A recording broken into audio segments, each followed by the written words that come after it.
सृष्टि बचपन से ही दिखने में सुंदर नहीं थी, लेकिन अमीर बाप की बेटी सृष्टि पर उसकी माँ जान छिड़कती।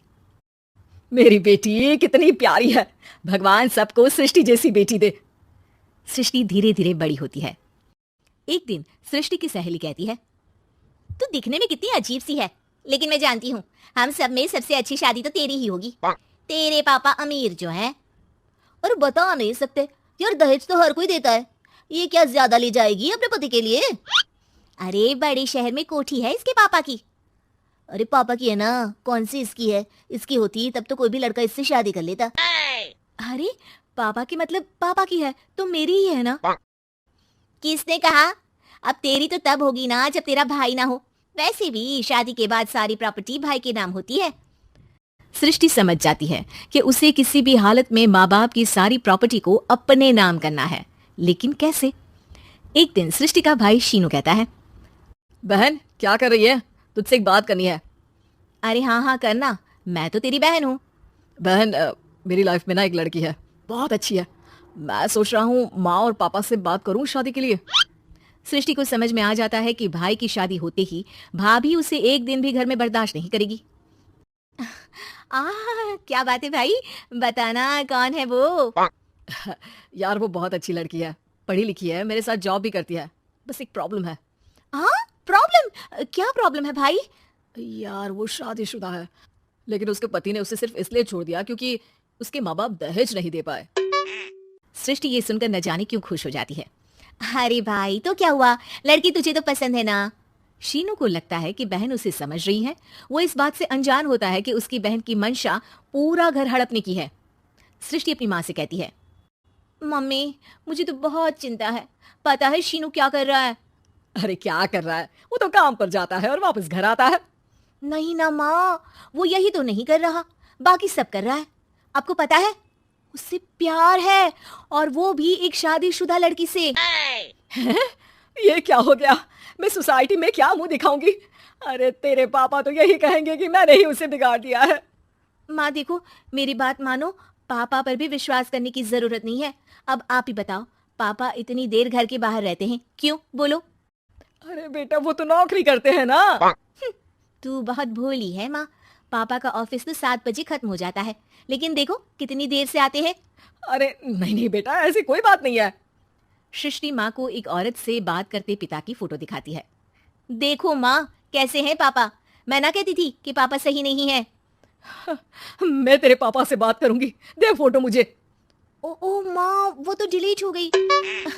लेकिन चल, तूने तो देख लिया ना, पापा से बाद में बात कर लेना। और हाँ, मेरा नाम बिल्कुल मत लेना। हाँ माँ। अब क्या था, सृष्टि के माँ और पिता के बीच झगड़ा होना शुरू हो जाता है। सृष्टि के मन में क्या चल रहा था कोई नहीं जानता था। एक दिन, माँ सृष्टि के लिए एक लड़का देखा है, वो लोग शाम को उसे देखने आने वाले हैं। और हाँ माँ, एक खुशखबरी, मैं और पापा मिलकर एक नया बिजनेस ट्राई कर रहे हैं। शाम को लड़का आता है, सांवले रंग का। सृष्टि को तो बिल्कुल भी पसंद नहीं आता। लड़की की माँ कहती है, लड़की का चेहरा तो कोई खास नहीं, लेकिन अगर मेरे बेटे को आप लोग सेटल कर दें तो मैं उसकी शादी आपकी बेटी से करवा दूं। सृष्टि को लड़का बिल्कुल पसंद नहीं था। उसे भाई पर गुस्सा आ जाता है।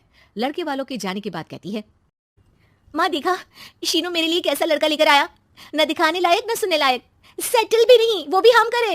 अरे माँ मैं जानती हूँ ये मेरी शादी किसी भी घर में क्यों करवाना चाहता है। अरे कैसी बात कर रही है बहन, तूने तो देखा ना, लड़के को मैंने ही मना कर दिया तुझसे शादी के लिए।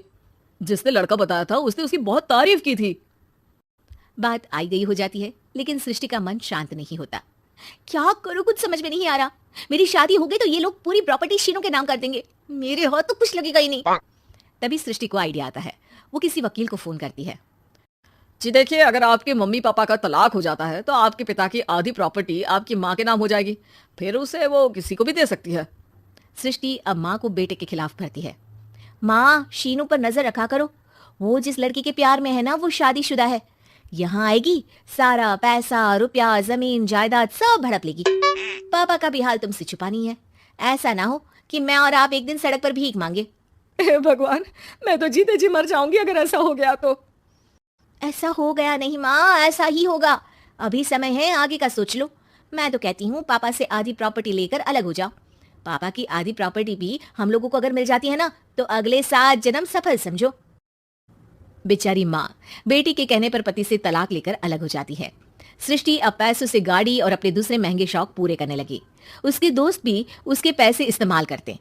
सृष्टि, कल तुम कहाँ थी? मैं सारा दिन घर पर अकेली थी। तो मैं क्या करूं? मैंने ठेका तो नहीं लिया है ना तुम्हें संभालेगा। माँ को सृष्टि से ये उम्मीद नहीं थी। वो बैठकर रोने लगती है। वहीं उसका पति यानी कि सृष्टि के पिता आ जाते हैं।